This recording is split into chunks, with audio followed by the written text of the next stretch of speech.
Okay, guys, welcome to week one. This is our first probably actual lecture, if you will, as we get into subject matter, actual content. We're going to talk about FTK Imager today, some of its functionality, and how it relates to the scientific method. And what I'd like you to do is download your own copy of FTK Imager from the accessdata.com website. In fact, why don't I show you where to find that here? And I'm going to go kind of this is a dry run. I hope this works. Um,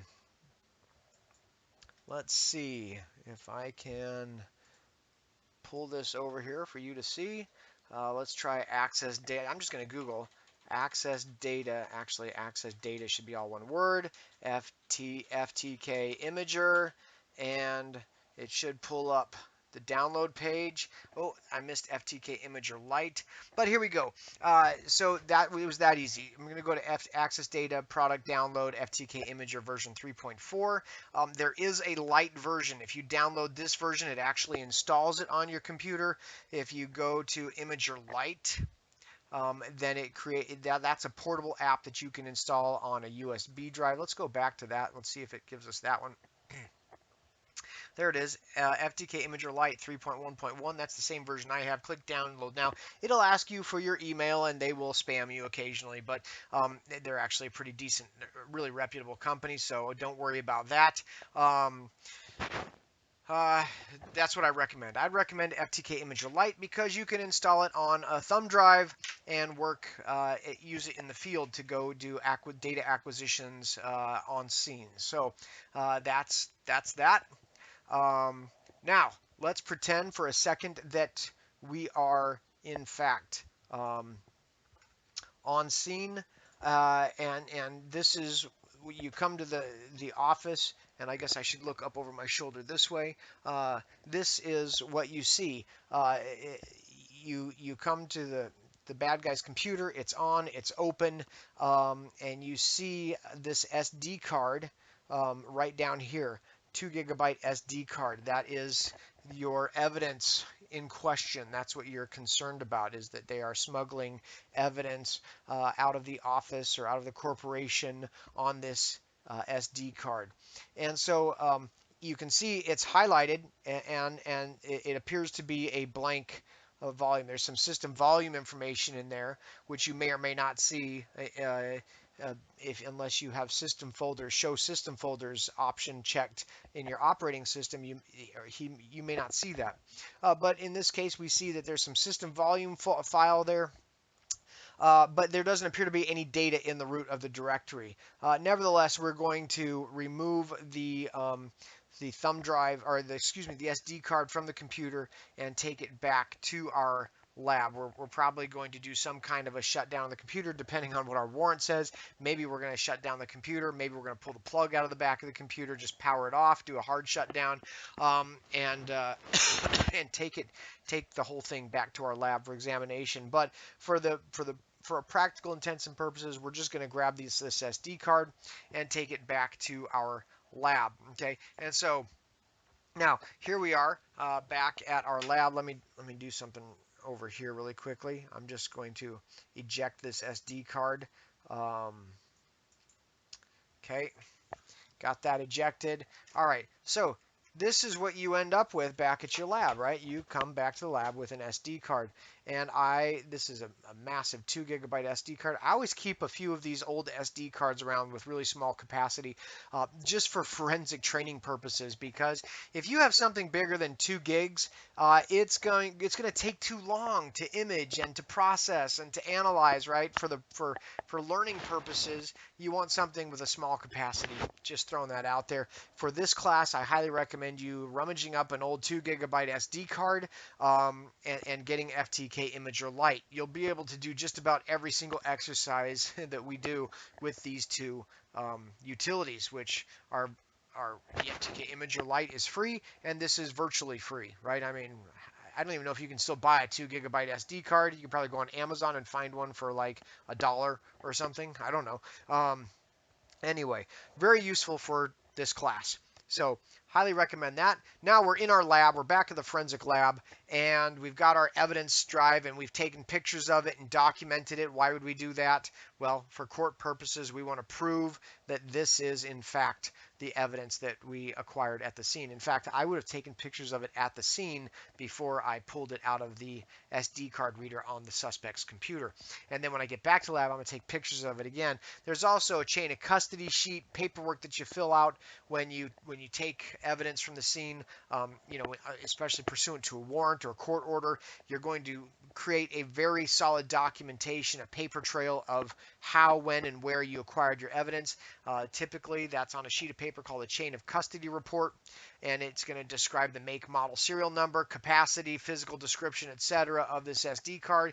And then when you pull it out of evidence at the lab back home or back at the office, then this is what, you pull it out evidence and you document again that it was this make and model, and so on and so forth, and that it's the same as the evidence that you got from the scene of the crime. All right, now your forensic computer should have a separate ports for evidence, and they should be write blocked, and you have a couple of different options. You can actually just use the regular SD ports on your computer, SD card ports or USB ports. Maybe you have an external SATA port, but they need to be write blocked, and you can do that one of a couple different ways. You can do that with a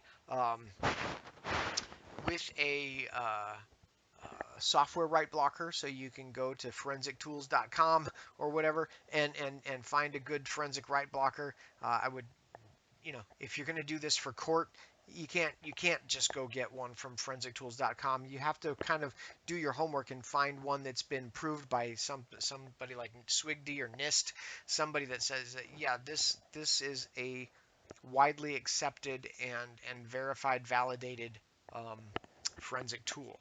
Okay, so we want to write block it. So that's option number one, is a software write blocker.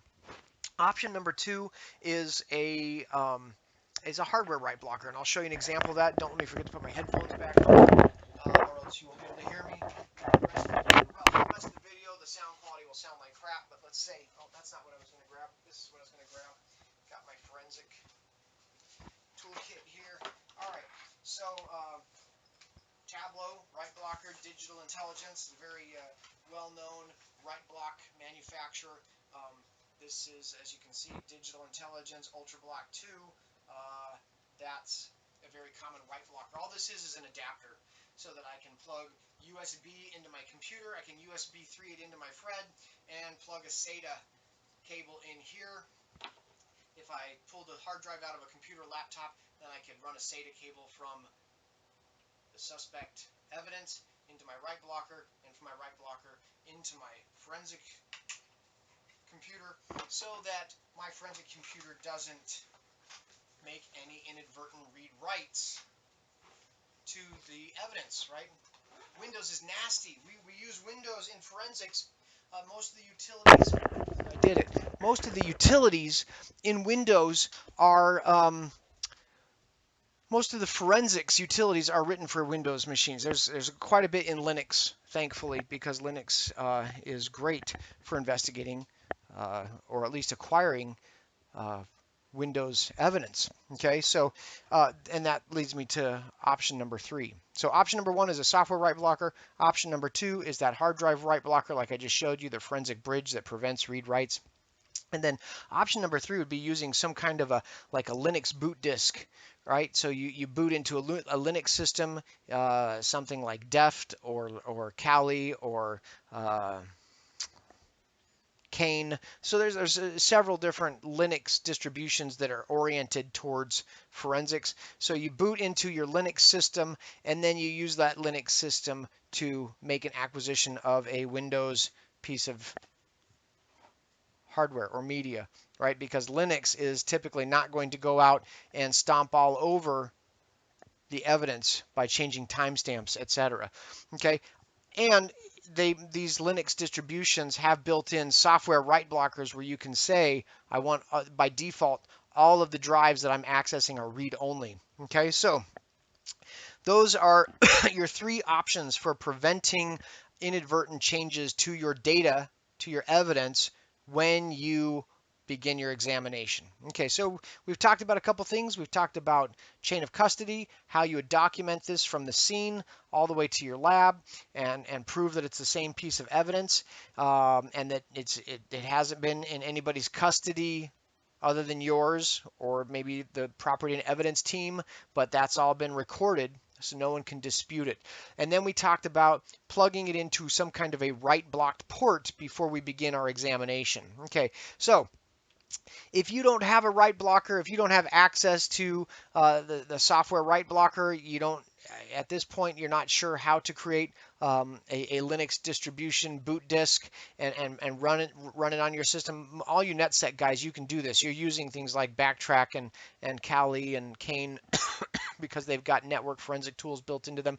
Those are great options for doing hard drive forensics or digital media forensics because they've got built-in write block capabilities. That's one of the greatest things about a Linux boot disk for forensics purposes. All right, so I'm running on a Windows system. I'm not using a Windows boot or a Linux boot disk. I'm not going to plug this into my write blocker. I don't even have my ports software write block. So what am I going to do? I'm going to totally cheat, and I'm going to use the little lock option on the SD card. I'm going to slide this little yellow lock into the locked position, and that prevents writing to this SD card. So that is the poor man's write blocker. Not to be used for actual forensic reporting going to court. I would not rely on this little plastic lock on my SD card to prevent my operating system from writing to it.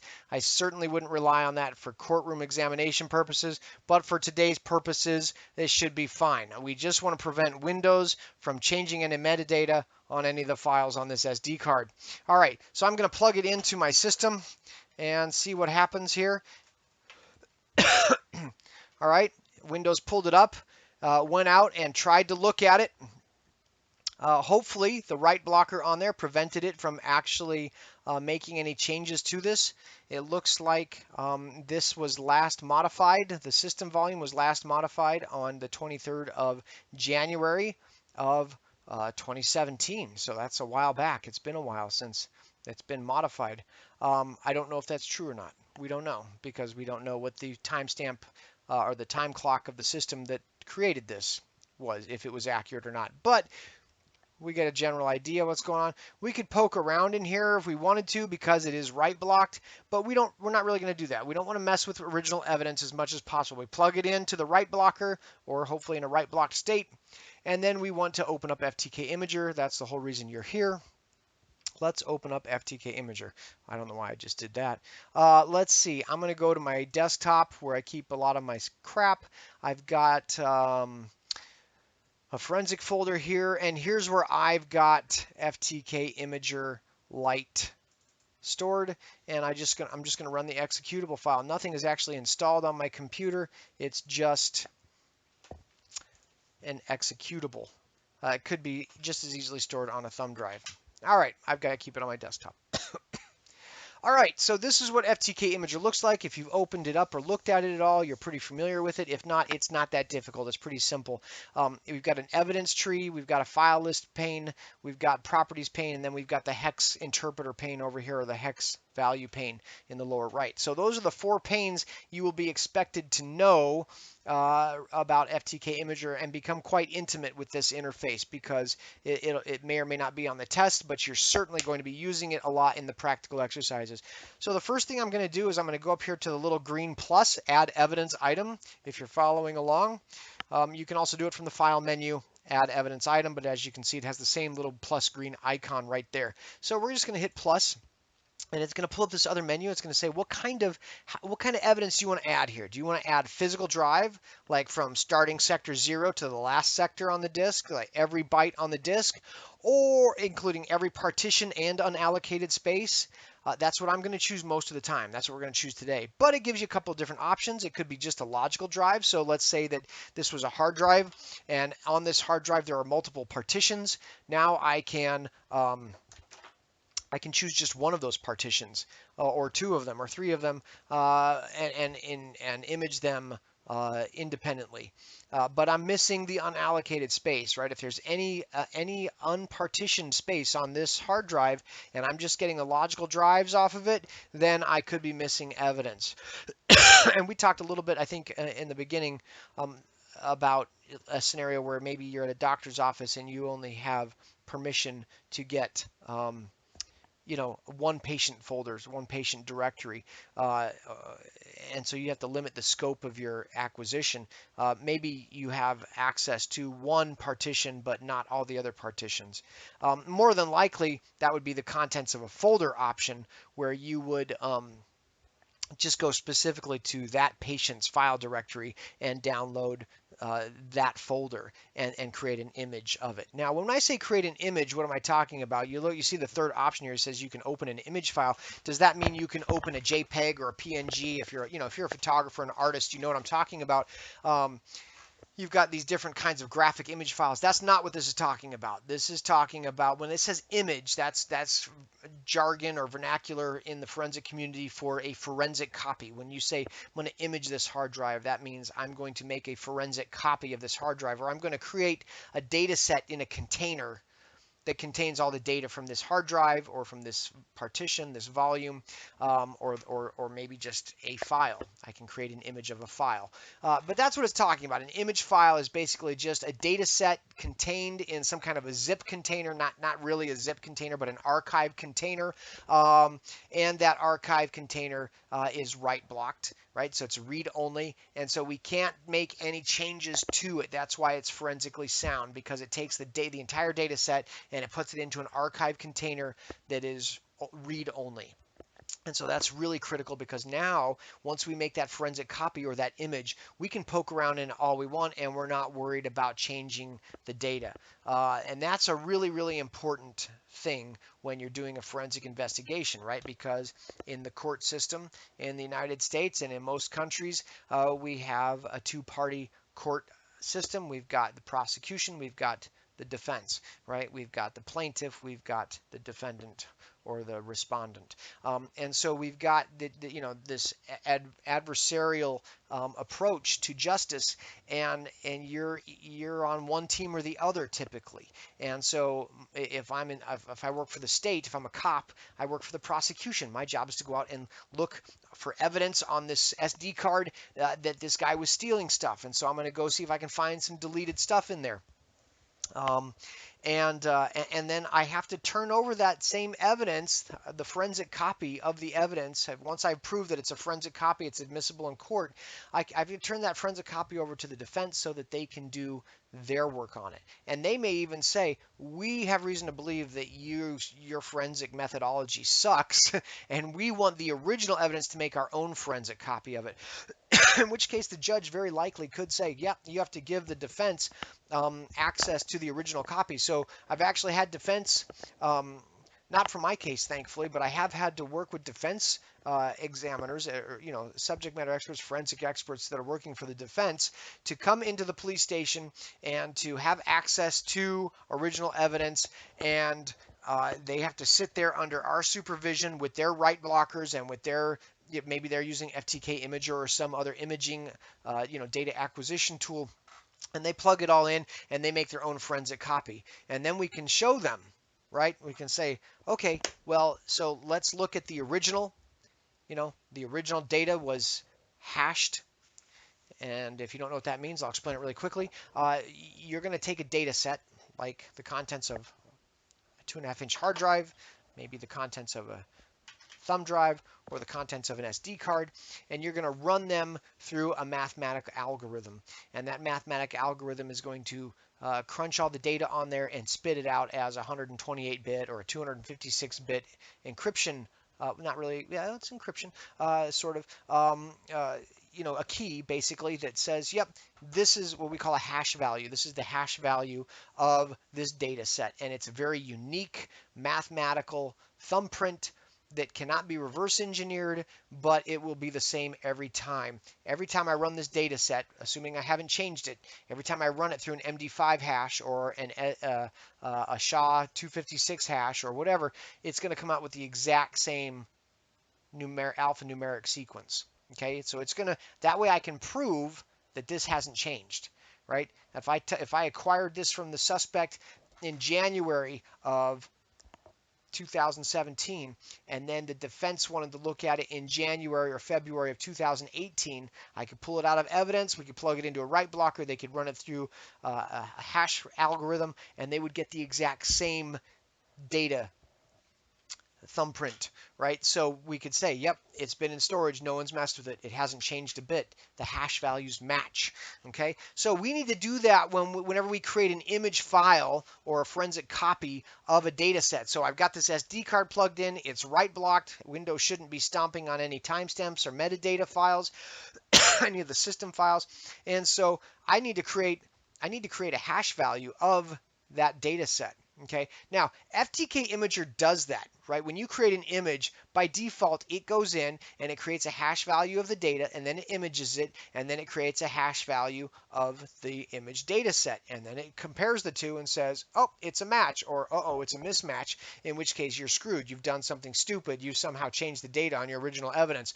But 9 times out of 10, if you're careful, if you use a write blocker, if you don't mess with the evidence before you plug it in, your data set is going, or you don't mess with it after you plug it in, your data set, your hash values are going to match, right? And that's a critical step. That's the most important step to beginning a forensic investigation, is making sure that the data hasn't changed, that it's forensically sound, okay? So we're going to acquire a physical drive. Now, I'm just going to click next. I'm going to click it once, and it looks like it's not doing anything. Be patient, wait, because it's got to come to this window. If you click it twice, it'll skip this window, and that's bad, because this window gives us a drop-down menu of, well, what physical drive do you actually want to acquire, right? Because FTK Imager looks at your forensic computer, and it says, oh, well, we've got 4 hard drives here. We've got physical drive 0. It's an SSD. That's my operating system. I don't want to image my own operating system drive. It's got physical drives 1, 2, and 3, which are Toshiba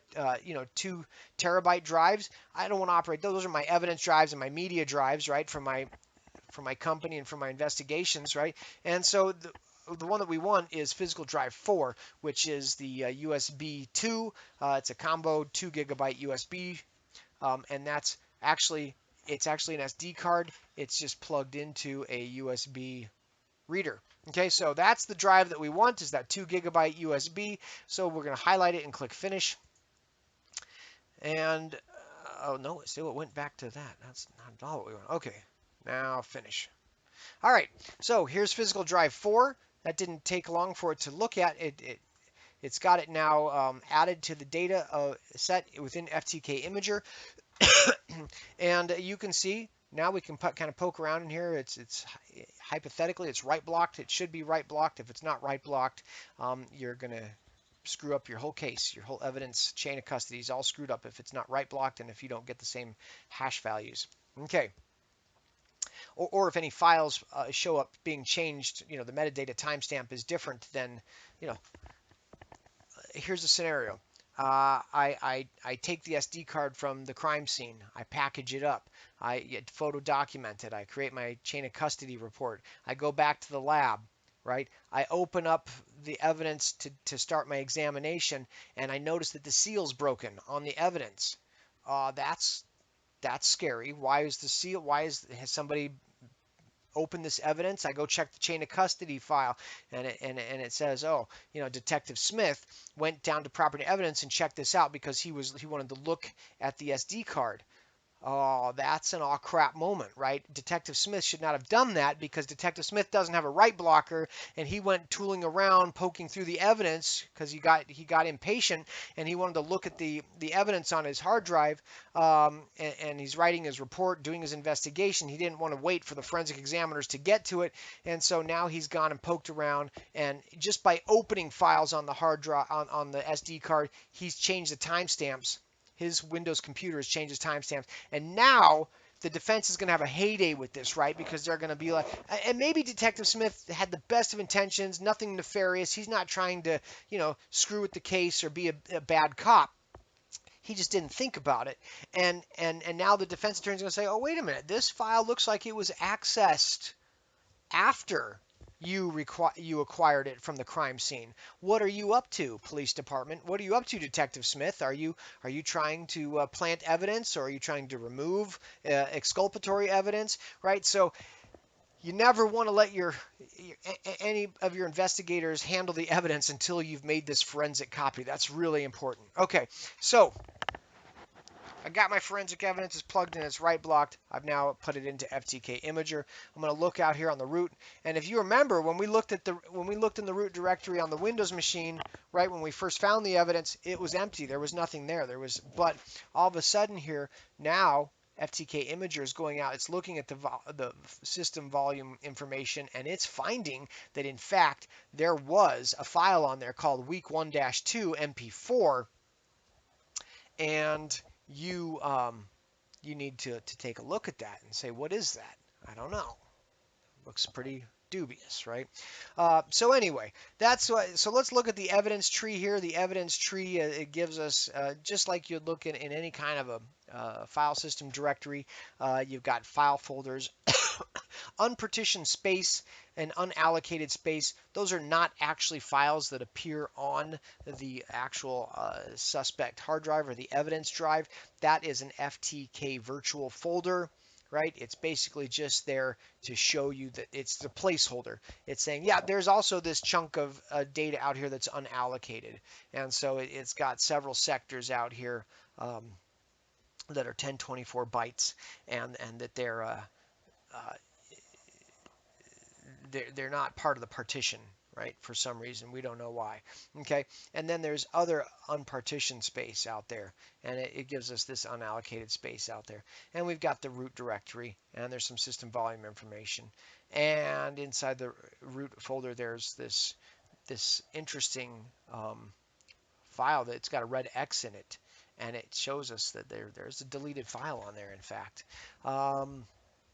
All right, so this is our evidence tree, just a standard hierarchy of file folders on the hard drive. In this case, what we saw on the suspect machine was there's a system volume folder and nothing else. But if we click on the root, we see FTK Imager is found. There's something suspicious here. There is a deleted file here that we ought to try to recover probably. All right, down here in the lower left corner is the properties pane. If we were to highlight any of these items here in the file list, for example, week1-2 MP4, it gives us, FTK Imager goes out and it looks at the metadata from the file system, metadata from the file, and it gives us some information about it. It's a file, a video file, an MP4 named week1-2, just a regular file. In size, it's 138 megabytes or 138 million bytes. Okay. But the file size is different than the physical size, so that's important. We need to know a little bit about that. The file size is 138, 171, but the physical size is bigger. It actually takes up more space on disk than that, 138, 174, right? So we actually have about 3,000 bytes more space on the disk than the file actually uses. Why is that? Well, it's the way data is allocated to a hard drive. In most cases, your hard drive is divided into sectors and clusters. A sector is usually 512 bytes. That's changing now with bigger media, but that's traditionally what it's always been, is 512 bytes per sector. And then you've had maybe 8 sectors to a cluster. All right, and so in the case where you've got a clustered hard drive, every file, no matter how big or small, takes up at least one cluster. So if I've got a text document that's only 1,000 kilobytes, a really small file, right? It's going to take up a whole cluster. In other words, it's going to take up 8 sectors, or 8 times 512 is 4096 bytes, right? So it's going to this 1,000 byte file is going to take up 4,000 bytes on disk, right? So in this case, we've got a file size, and if this is an 8 sector cluster, which we don't know. I don't know if we can tell that by looking at this yet, but it would look like this could be an eight sector cluster count, because you can see that the difference between the two files is less than 4096 bytes, and so that would indicate to me that it used a little bit of that last cluster, and then the rest of it is what we call slack space. That's a different discussion for a different day, but you want to know that there's something going on there. File size is going to be different than the physical size on disk. And then it gives us some metadata here, the created time and the date modified time. Wait a minute, that doesn't make sense at all. How can the date created time be 10 days after it was modified? That doesn't make sense. Wouldn't it be the other way around? Shouldn't the modified time be different than the created time? Yeah, it should. That's a different discussion for a different day. If you don't know what's up there, we'll explain that later. The start sector tells us where on disk it starts. It's not a hidden file. It's not a system file. It's not a read-only file. It's not an archive file. So there you go. And then over here we have what's called the hex value of the data. And this hexadecimal, if you're in programming, you know what hexadecimal is. If you're not in programming, that may be confusing to you. Hexadecimal is base 16 counting system. Now, normally we count in base 10, 1, 2, 3, 4, 5, 6, 7, 8, 9, 10, 11, 12, 13, 14, 15. That's base 10. You know, each column in our counting system is an exponent of 10. In base 16, each column is an exponent of 16, right? So this first, the 0, 0, right? That's 1 byte. That represents a byte of data. This first integer, the first 0 there on the right, could be a value of 1 through or 0 through 15. So it has a value of 16 values. And then the one on the left has a value of 0 through 15. So again, 1 through 16 in the ones column, the 16s column actually, and a value of 15 times 16 is what? Oh man, now I'm embarrassed. I'm going to pull up my calendar and say, what is 15 times 16? Yes, 240. I should have known that just off the top of my head. 240. So anyway, if you don't know what I'm talking about, don't worry about it. We'll get into that later too. But here's your essentially all the binary written in hexadecimal, not binary. Binary is base 2, hexadecimal is base 16. But anyway, there's all the data for this file, which we believe to be an MP4 or a video file. We could check that out by checking the file headers up here and see if that signature is in fact an MP4 file signature. Looks like it probably is, because in the plain text over here, we can see F-type something something. I don't know what that is, but I do see MP4 in there. So that makes me suspect that this file signature up here is for an MP4 video. All right, we'll get into file signatures later in this semester. So there you go. That's FTK Imager in a nutshell. Oh, but we haven't covered the most important part, like how to make an image file. So I've got my drive highlighted over here. I'm going to right click and create or export a disk image. Now, again, to be truly scientifically sound, to use a scientific method, we would want to verify the disk image before we imaged it by clicking Verify Drive Image. That's just going to do an MD5 and a SHA-1 hash of the data set here. So that would be important to create. Well, let's do it. All right, here we go. It's imaging. I mean, it's not imaging, it's verifying. It's creating a hash value. It's running a hash algorithm on this data set. 2 gigabytes of data. I'm really sorry if that gulping sound was really loud in the microphone, because that's really disgusting. And if you're like an HSP, then that would probably drive you crazy. Do you know what an HSP is? It's a highly sensitive person. It's somebody that is really, really irritated by little noises and little just oddities. It's kind of like an OCD thing, right? So like some people are really sensitive to slurping noises, or like if somebody comes up and they're like chewing like Doritos in your ear and it makes you insanely angry, you're an HSP, probably. So anyway, sorry if you're an HSP and I just slurped in your ear, I apologize. This is taking longer than I thought it was going to. It's imaging this 2 GB drive. It's only 29% done. What else can I talk to you about? Oh, I know what I'll talk to you about. I apologize. This turning into a long lecture. Hopefully we're not over a half hour yet. I'm looking for my timestamp over here. What are we at? Are we at 34 minutes? Wow. Well, you're getting watch as much of this as you can. Let's talk about uh, burden of proof. No, let's not talk about burden of proof. Let's cancel this. I'll talk about burden of proof in another video. All right, so I'm going to stop this drive imaging. I'm not going to verify the job. Are you sure? Yeah, because it'll do that for you. Okay, in did you like that? I did like the classic nerd, like, okay. So right click, or you can go to File and do export or create disk image. Okay, so we want to create a disk image, and what that basically means is we're going to create a forensic copy. And it says of what? Well, we're going to do it from the physical drive. Which physical drive? Just click next once and then put your hands up. Right? Don't click it twice, because if you click it twice, you'll accidentally click on this finish button before you select the right drive. So we're going to go down here to physical drive 4. That's our generic USB reader, which has got a 2 GB SD card. Click that, then click finish. And it's going to say, what do you want to do? Oh, well, we want to add a destination. Okay, now this is important. It says select your image type, right? So what kind of forensic copy do you want to make? What kind of container do you want to put it in? And so the typical container would be a RAW or a DD. You're going to need to know this, so pay attention. I hope you didn't stop watching the video.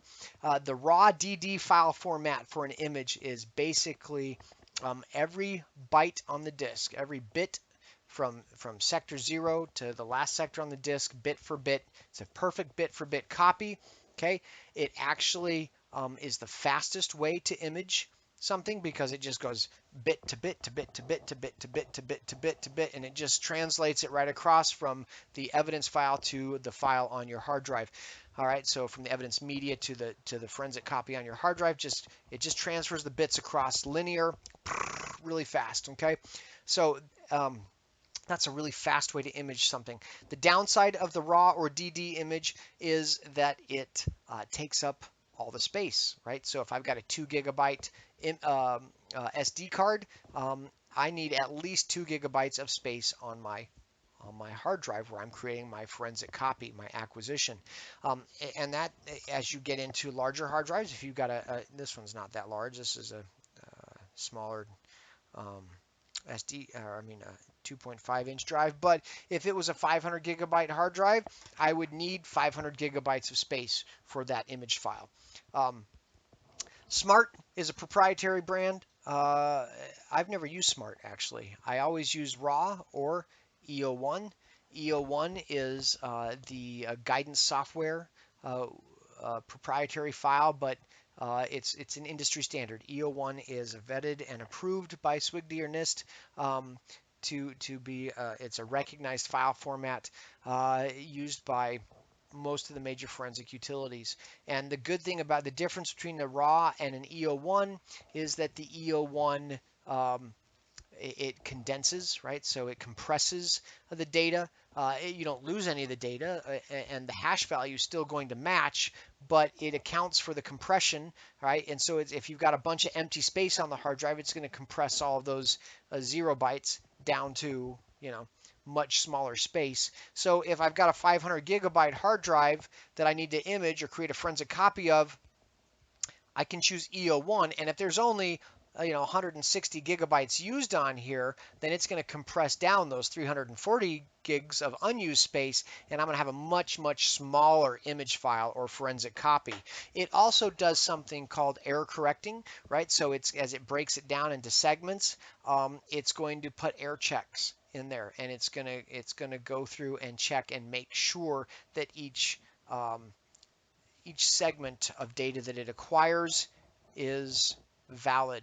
So it's going to do error checking along the way, which is really nice. Okay, so the downside is EO1s take longer for the acquisition. They take a lot longer because they're doing the compression, they're doing the error checking. So the upside, the pros and cons. Raw is faster but takes more space. EO1s, just the opposite, slower, but they take less space. Okay, so depending on your circumstances, you may choose one or the other. I'm going to choose raw because it should be much faster, and I can spare the 2 gigabytes on my hard drive, right? So I'm going to hit next. It's going to ask me for the case number. My case number is CFR 101, and this is going to be, say, week 1. I don't know, week 1-1. And the evidence number. Let's just actually, you know what? Let's call it CFR 101. Yeah, let's call it that. And let's make the evidence number today's date, which is 2018. Oh, that's almost 2018 0212-1. It's my first evidence file of today. Unique description is a 2 gigabyte PNY SD card. Okay, the examiner is me, FG, Frank Griffiths. Notes for CFR 101 FTK demo. Okay, there you go. Next, the destination folder. Well, I'm just going to pick a drive out here, one of my evidence drives on this PC. Let's go to my projects folder. Let's go down here to UAT CFR 101. That'll be my, I'm going to make a new folder in there called week 1 2 gigabyte SD. Okay, there's that. Let's see if it'll recognize it. There it is. Make sure it recognizes it in the folder view field down there, and then hit OK. What's my file name? Week 1 2 gigabyte SD. And then don't put the file format in there. We've already chosen a raw, and so it's going to break it down into 1500 megabyte segments, and it's going to call each segment a sequential file name. So the first segment will be .000, maybe. Maybe it starts at 0, maybe it starts at 1. Let's see. All right, and then it'll go on up to 2 gigabytes. All right, we've added it. That's good. We're looking good. We can edit it or we can remove it. Do we want to verify the image after they're... Yeah, we do. We definitely want to verify the image after created, pre-calculate the progress, so it's going to maybe give us an idea about how long it's going to take, and then create directory listings of the files. Now we don't want to do that. We could, but we don't need to. All right, start, and now it's going to start processing. All right, so there's how to create an image file, and at a later time, after it's done creating this, we will take a look at whether or not it verified. So for your homework assignment, you're going to, I believe, if I recall correctly, let's take a look at this. Let's take a look at your homework assignment, shall we? Oh, hey, there I am. Modules. Let's see. All right. Down here, Lab 1.2, FTK Imager. FTK Imager is a forensic tool. Yep. Which acquires an exact bit-for-bit copy of the data on a piece of media, as demonstrated, writes the data to a forensic image file, create a simple procedure to verify the acquisition process of the FTK Imager utility, that it's working correctly. So the procedure to verify the data written to the image file should match the data read from the piece of media. What are we talking about? The hash values that I told you about. Okay, so here's what your procedure should look like as you write this out. You should use some kind of forensic utility that's not FTK to create a hash value of your data set. Record that MD5 or that SHA-1 or that SHA-256 value. Then use FTK Imager to acquire it and check the hash values. FTK Imager will create a pre-acquisition hash and a post-acquisition hash, and you can look at those two and make sure they match. That's good. They should also match the hash value that was created by the independent or the third-party hash tool. Okay, and there's other free imaging tools and other free hashing software out there that you can use. So you can say unequivocally, if my hash values in FTK Imager match each other and they match a third-party hasher, we're good, right? We have just verified the integrity of FTK Imager because a third-party hash algorithm came up with the exact same value or hash value. All right, so what we don't want you to necessarily do is write a step-by-step paper on how to use FTK Imager, but we want to um, create a forensic or a scientific methodology that demonstrates how you can prove to the defense attorney, for example, or maybe you're working for the defense and you need to prove that the prosecution didn't do their verification well. Okay, so that's kind of how we're looking at this is how can you prove that FTK Imager works or doesn't work? What was used correctly or was not used correctly. So that's really what this process is. Now that you understand how FTK Imager works and why it does what it does, you should be able to write this paper on how to verify a process, an acquisition process. All right, so I hope that was helpful. That should be helpful to you. I'm going to post this up here in announcements. First, I'll put it up to YouTube and then announcements. All right, so that's all I've got for. Oh, should we check in on FTK Imager, see what it's doing? Are you curious? Looks like it finished right there. It looks like it gave us an image summary. There we go. So it did its before and after. Can I make this bigger so you guys can see it? Yes. Is my head in the way? Yes. Get your head out of the way, doofus. There we go. Okay, so it did an MD5 hash. MD5s are not as reliable as SHA-1s, but they work. And look at that. It starts with A060, and the reported hash starts with A060, ends in E. Okay, so that's the same hash value.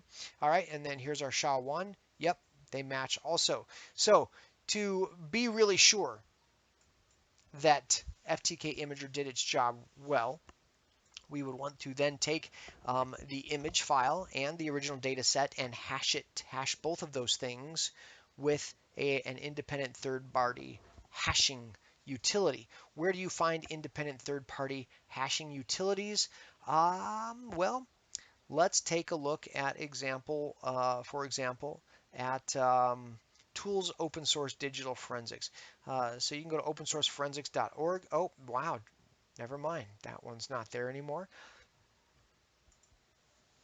Let's try, what's this? NIST. Oh, that's NIST digital testing images. Never mind that. Come on. I should have been more prepared. How embarrassing. I don't know what to, let's see. I've got some good forensics open source stuff here. Let's see. Free computer forensic software. Free control. Forensiccontrol.com. This is a good website. Um, Now, not all of these are necessarily verified by institutions like NIST or SWGD, but you can go down here and pull, but categorically, um, different applications. Most of them are open source or freeware, so disk tools, capture, etc. Here's a whole bunch of different tools you can use. Look, there's FTK Imager, but different options for collecting data, and there should be one in here somewhere for hashing. Let's see, Hash My Files by Nearsoft. Nearsoft's pretty good company, so if you wanted to do Hash My Files, you could download Hash My Files, and you could use that utility to check. There's a Quick Hash by TED Technology. Ooh, look, there's a USB write blocker. Look at that. You could install that as a write blocker. Again, don't know if it's vetted or verified, but you could test that. You could test to see if the write blocker works, right? If your hash value doesn't change. Anyway, so there's some stuff for you, some resources for you, forensiccontrol.com. That should help you. Oh, there's my YouTube channel. This is where I'll put links up here to this video. In fact, you're probably already here on YouTube because you're watching this video. That's all I've got for you guys. We are 49 minutes in, just under an hour. It's like a class. How about that? All right, have a great week. We'll talk throughout the week on the discussion panel. If you have questions about this assignment, do not text me in the 11th hour or email me in the 11th hour saying, Professor Frank, I don't get it, because it's too late then. Start now, start early, ask me detailed, descriptive questions by email, and then follow it up by texting me and letting me know that you sent me an email with a detailed question about a specific procedure or process, and then I will respond pretty quickly. All right. Hope that's helpful. Hope you guys have a great week. Hope you're enjoying this. This is a pretty fun class, and we will see you probably maybe Friday afternoon. I'll do a little follow-up live conference. Okay. All right, guys. Take care.